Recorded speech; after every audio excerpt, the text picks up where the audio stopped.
My name is Sherry LaPuma Watson, and this is my real life story.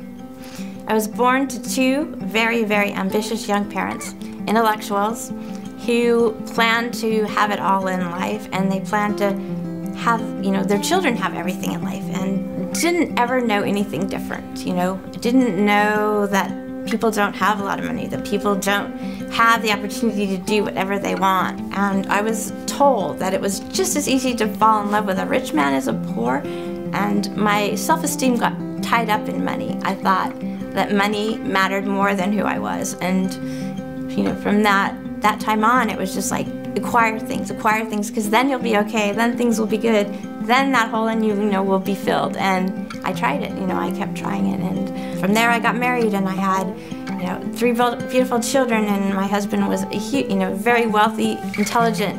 Everything he gave me wasn't enough. I was given a house that was 4,600 square feet, but it wasn't big enough. I needed the house up the street that was 5,600 square feet. And from there, we started traveling all around the world, and I went to pretty much all ends of the earth to find, that part that was missing, and it still didn't work. Nothing was working.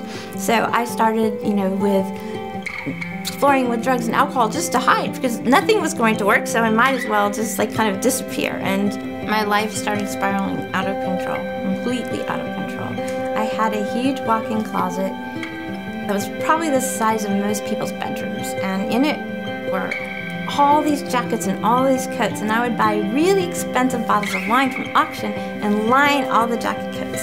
And I would go in there and drink my wine, and I used to joke that I was a closet drinker, because I was literally in the closet. Eventually I would lose everybody. I lost my kids, I lost my husband, I lost my house, I lost everything, and I was okay with it for a while because I had what I wanted, which was alcohol, and that was my choice. It was crazy because I was so sick, I hadn't eaten in weeks and weeks, and my kid's former nanny came over and started trying to feed me and trying to nurse me back to health, and she dragged me to rehab in Malibu. This was the last and final time. I hadn't really wanted to come back to Santa Clarita. I thought I wanted to just stay in Malibu, and because that was the lifestyle. That was the cool lifestyle. That was gonna fix me. And but I came back, and out of the blue, my boyfriend of 14 years said, "Do you want to go to church tomorrow?" And my eyes just rolled. I'm like, really? I'm gonna find something better to do than that. Yet I felt that I owed it to him to kind of be a better person. So I went with him, and he took me here to real life. And I didn't hear God in anything Rusty said. I couldn't yet. I couldn't hear God or see God in anything, and I wasn't going to start.